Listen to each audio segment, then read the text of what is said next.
एक गांव में शबाना नाम की एक गरीब मुस्लिम बुजुर्ग महिला रहती थी। उसकी पूरी जिंदगी संघर्षों से भरी थी। उसका एकमात्र सहारा उसका 5 साल का बेटा आरिफ था। पति एक हादसे में चल बसा था और अब उसे अपने बेटे को अकेले पालना था। शबाना की उम्र अब मेहनत करने लायक नहीं रही थी, लेकिन मजबूरी ने उसे हर तकलीफ सहने पर मजबूर कर दिया था। वो दिन भर लोगों के घरों में सफाई करती, फिर रात में कपड़े सिलती। कभी कभी खाने के लिए रोटी भी नहीं होती, लेकिन वो अपने हिस्से का खाना भी बेटे को खिलाकर खुद भूखी सो जाती। पर मुश्किलें इतनी आसान नहीं थीं। गरीबी तो थी ही, साथ ही एक और शख्स था जो उसकी तकलीफें बढ़ाने में कोई कसर नहीं छोड़ता था, सलीम मियाँ।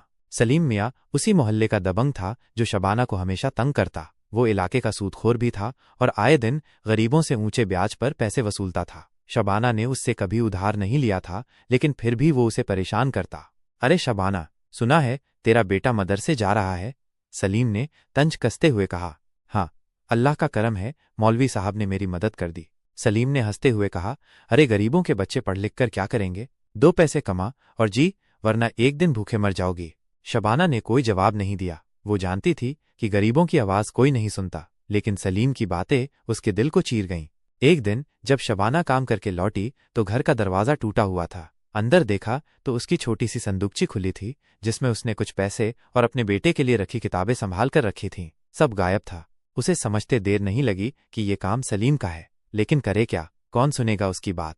अम्मी, मेरी किताबें कहाँ गईं? आरिफ ने रोते हुए पूछा। शबाना के पास कोई जवाब नहीं था। उसे लगा कि सारी मेहनत बेकार हो गई, लेकिन उसने हार नहीं मानी। वो सीधे पुलिस थाने पहुंची। वहां थानेदार रवि सिंह बैठे थे। मियाँ बीवी, यहाँ क्या लेने आई हो? शबाना ने कांपते हुए पूरी बात बताई। सलीम मियाँ, थानेदार ने नाम सुनते ही माथे पर शिकन डाली। अरे वो तो कई मामलों में पकड़ा जा चुका है, लेकिन हर बार छूट जाता है। साहब, मेरी मदद करिए, मेरे बेटे के लिए किताबें भी नहीं बचीं। रवि सिंह कुछ सोचने लगे, फिर बोले, जाओ देखता हूं। शबाना जानती थी कि गरीबों के लिए न्याय मिलना आसान नहीं है, लेकिन अब वो पीछे नहीं हटेगी। अगले दिन शबाना फिर से थाने गई, लेकिन इस बार रवि सिंह ने उसे नजरअंदाज कर दिया। शबाना को समझ नहीं आया कि क्या करे। तभी मोहल्ले के कुछ लोग भी उसके साथ आ गए। धीरे धीरे पूरी बस्ती के लोग उसके समर्थन में आ गए। सभी जानते थे कि सलीम लोगों को तंग करता है।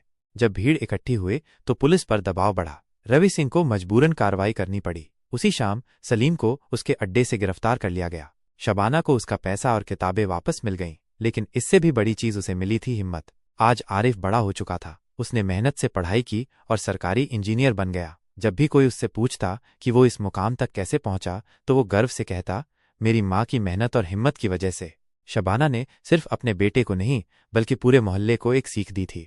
गरीबी से बड़ी कोई मजबूरी नहीं होती, लेकिन अगर इंसान हिम्मत करे तो हर मुश्किल का सामना कर सकता है। माँ की छाव सिर्फ एक कहानी नहीं, बल्कि हर उस माँ की सच्चाई है जो अपने बच्चों के लिए हर जुल्म सहती है, लेकिन उनके उज्ज्वल भविष्य के लिए कभी हार नहीं मानती।